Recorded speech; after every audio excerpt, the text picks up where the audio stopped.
The most thrilling life or death game in history has begun. The rules are simple. Drink a glass of clear water and share a massive $100 million prize. But there's a deadly twist. One of the glasses contains a colorless, tasteless poison. Drink it, and death is guaranteed. For most people, the risk would be paralyzing, but these 8 contestants scramble for their glass because they're all drowning in debt, with nowhere left to turn. Before the game starts, the organizers take out a $100 million life insurance policy on each player. If someone dies, the payout after a $10 million broker fee is split among the survivors. In other words, anyone who survives the first round walks away with about $12.85 million. For these desperate souls, many of whom had already given up on life, it's a glimmer of hope. But the poison gives no warning, no smell, no taste, nothing to go on but sheer luck. As everyone silently prays they didn't pick the lethal cup, the host asks them to raise their glasses and drink. Suddenly a voice cuts through the tension, stopping the host mid-sentence. A man in red interrupts. He says his luck's been rotten lately and wants to trade glasses with the girl across from him, who looks innocent and pure, and since the rules don't forbid it, the trade is allowed. The girl hesitates briefly, then agrees, but this sparks a chain reaction. A woman in blue questions the logic. What if the poison is in the traded glass? Why bother? Meanwhile, a man in white starts panicking. He begs someone to switch with him, but no one answers. Desperate, he appeals to emotion, eventually convincing the bald man to trade. With the last swap done, time runs out. The host commands everyone to drink. This time, no hesitation. Everyone raises their glass and downs the contents in one gulp.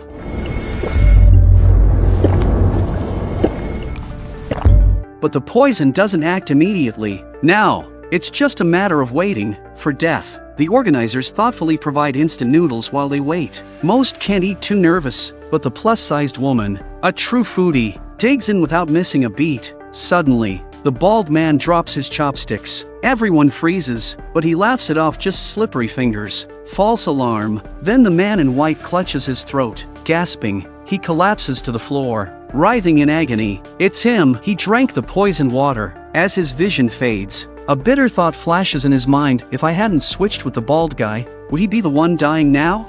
His face contorts with regret as death takes him. She died. You are survivors! The rest? They're not horrified. They're ecstatic. Each of them just earned $12.85 million. Soon after, the host returns with their cash. They now face a choice: take the money and leave, or stay for the next round. The foodie woman doesn't hesitate. She's out. The money covers all her debts, but the others? They stay. Some think they need more than this to escape debt completely. Some just get greedy. The bald man calculates the final survivor could walk away with hundreds of millions. The group, driven by greed and numb to fear, agrees to press on. They've already forgotten the terror they felt just minutes ago. As Tatsunosuk prepares to announce the second round, a surprise: the plus-sized woman who left returns. She realized paying off her debt wasn't enough. She's still broke. She wants more. With her return, the stakes skyrocket. The final winner will now claim over $630 million, including bonuses from the fallen. In the face of such overwhelming temptation, even life itself becomes just another chip on the table. As night fell, the second round officially began. The host prepared a pillow for each participant, then handed them each a pistol. This round was called Russian Roulette. Each gun contained one bullet. Everyone had to fire at themselves through the pillow until someone died, marking the end of the game. But then, someone raised a question: what if multiple people fired bullets at the same time? Since that was indeed a possibility, the host simply said it would come down to the remaining players' luck, and they would receive a larger share of the prize money. Then, he urged everyone to get ready. People placed the pillows against their heads, and perhaps at this moment, true fear began to creep into their hearts. But once in the game, there was no turning back. As the host counted down, the game officially started. In the first round, everyone luckily fired empty chambers. Before the shocked participants could even react, the host began the countdown for the second round. 3, 2, 1, shoot up!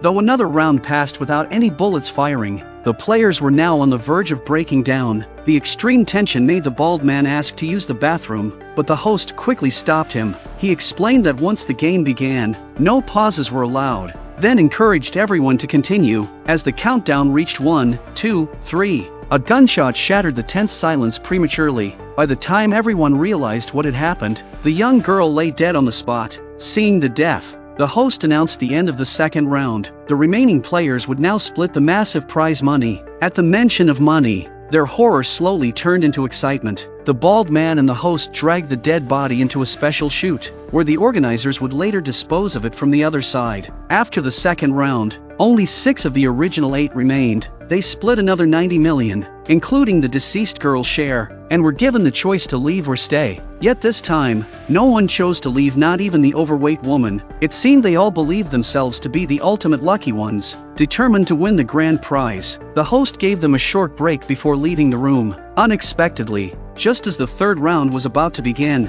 2 police officers arrived. They were investigating the disappearance of a girl named Anna, but Anna had just died, her body already disposed of by the organizers. Everyone denied having seen her, and the male officer, finding no useful information, said before leaving that if anyone spotted Anna, they should contact the police. With the police gone, the third round officially started. The host led the 6 remaining players to a swimming pool, where 6 specially designed tanks awaited. Each tank had a lid, and they had to choose one to enter before sealing themselves inside. Once inside, the participants would be fully submerged in water. They would compete in a breath-holding contest. The last one remaining would win an extra 10 million bonus. If anyone couldn't endure it, they could open the lid to breathe. However, one of the lids was rigged to stay shut, and the tank was reinforced with unbreakable glass, meaning that person would suffocate to death. The others protested, calling it too cruel, but the host replied, "Think back, everyone here once wanted to die. Why fear now?" After listening to Tadeusz's speech,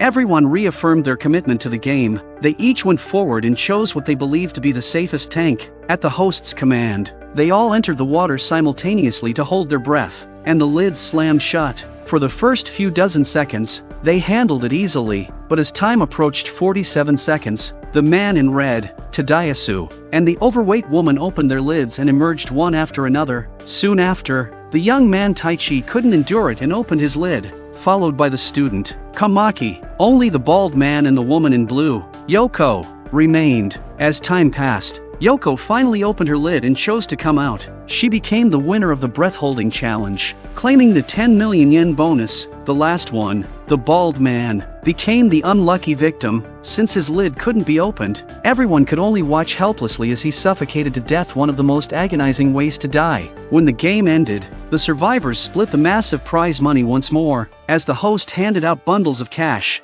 Faced with such a rapid way to gain wealth, the players quickly forgot their earlier fear. After a short break, the 4th life or death round was about to begin. Before the game started, however, the host Tatsunosuk suddenly announced to the group that he had received a notice from the higher-ups. A new player would be joining them unexpectedly. A bespectacled man walked in with a look of disdain. The host explained that this man had participated in a previous game challenge but chose to quit after the 3rd round. Since then, he had deeply regretted his decision, believing his luck could secure the ultimate victory. He now wished to rejoin and had even brought back all his previous winnings. At first, the others were reluctant, but the addition of the man with glasses didn't just boost the total prize, it also lowered the odds of dying from 1 in 5 to 1 in 6. After discussion, they ultimately agreed to let him join. With his arrival, the 4th round officially began. The host led them to a room with 6 chairs. Each chair was wired below, but only one was electrified.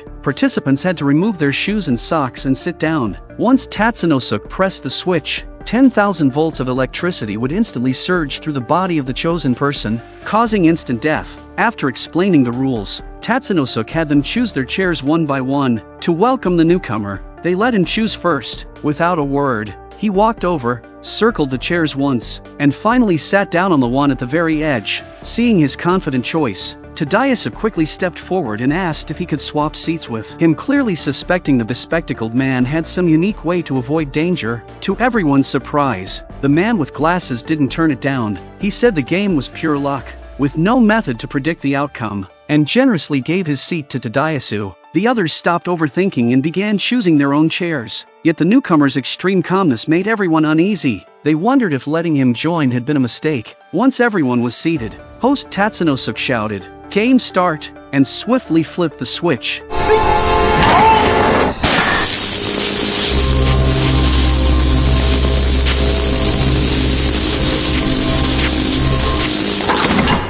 over!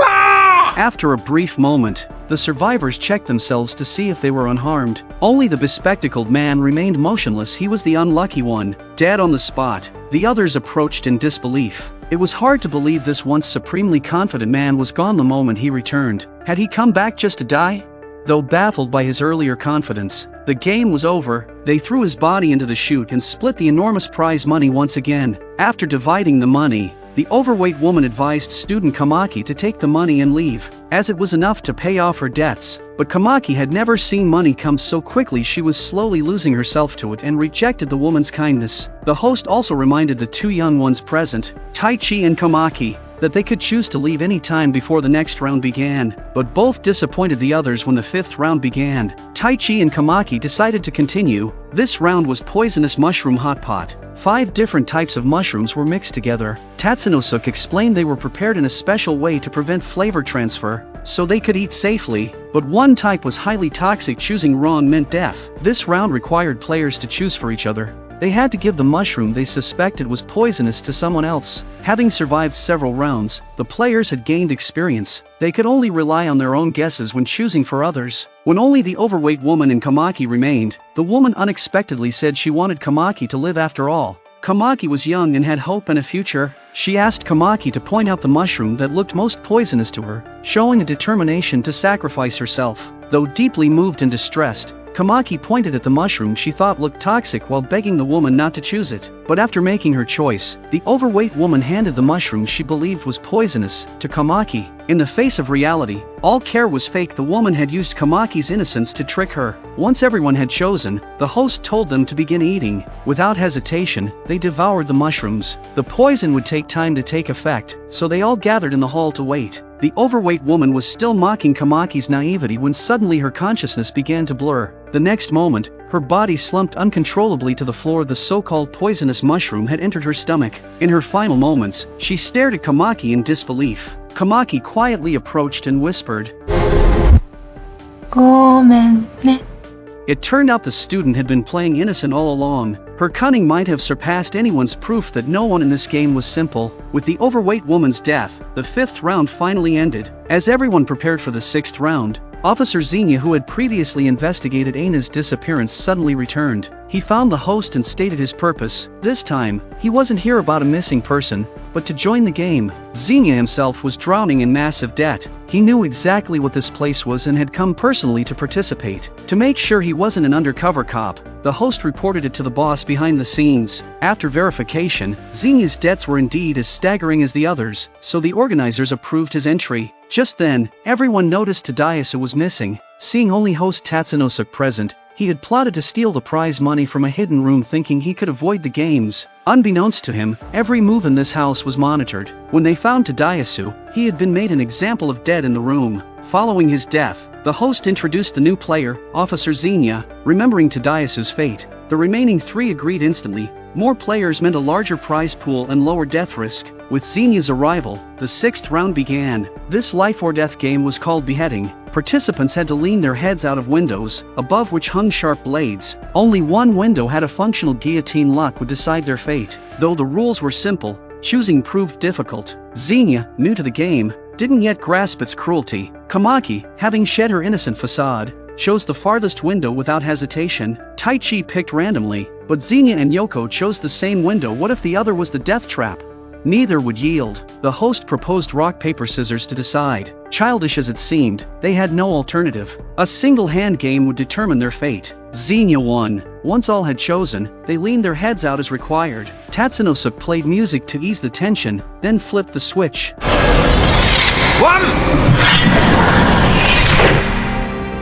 Blades plummeted downward. The 6th round was over. Moments later, Taichi stumbled back, collapsing in terror. Yoko retreated next. Only Kamaki and Xenia remained. As others wondered whose luck had run out, Xenia suddenly laughed hysterically. He was the final survivor. "This is exhilarating," he screamed. Amid his manic laughter, all eyes turned to Kamaki. The host nudged her gently. When her body slumped, he declared the survivors victorious. After disposing of the body, the host distributed the prize money to the final 3. Since Xenia had skipped prior rounds, he received an equal share. Asked if he wished to quit now, Xenia refused. The grand prize still tempted him. During the break, Taichi privately asked Xenia if he was an undercover cop gathering evidence. Xenia scoffed, "Would I risk my life like this? If I were undercover, my team would have stormed in last round. I'm here for myself." Soon after, the 7th round began. Tatsunosuke led them to a round table bearing a crossbow. They would sit around it while he spun a wheel. When the wheel stopped, the bolt would fire. The game continued until someone died.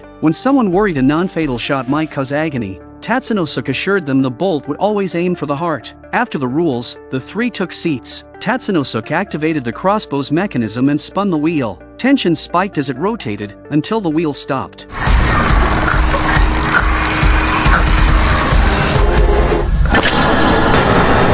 The first shot missed. "A pity," said the host. As he prepared the second round, Xenia suddenly demanded to change seats, convinced the crossbow couldn't strike the same spot twice. Since the rules allowed it, he swiftly switched positions. Once everyone confirmed no further changes, the host spun the wheel for the second round.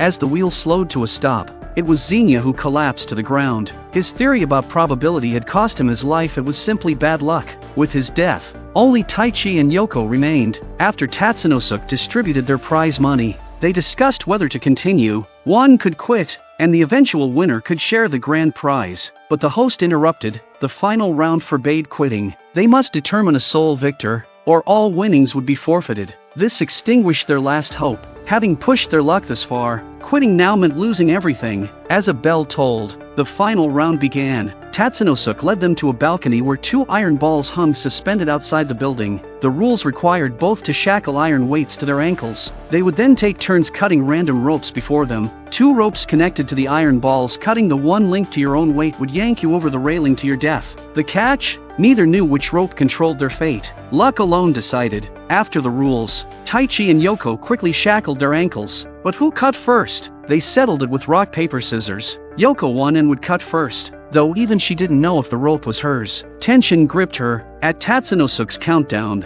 Yoko gritted her teeth and severed a rope. Luck held both survived, yet the game demanded a death. Now Taichi's turn came. On the next countdown, he cut decisively. Fate toyed with them again. Both were safe. Before they could breathe, Tatsunosuke began another countdown. Yoko helplessly cut a third rope. The cord snapped and an iron ball plummeted downward. It was tethered to Yoko's shackle. As she lurched over the edge, Taichi lunged and grabbed her hand.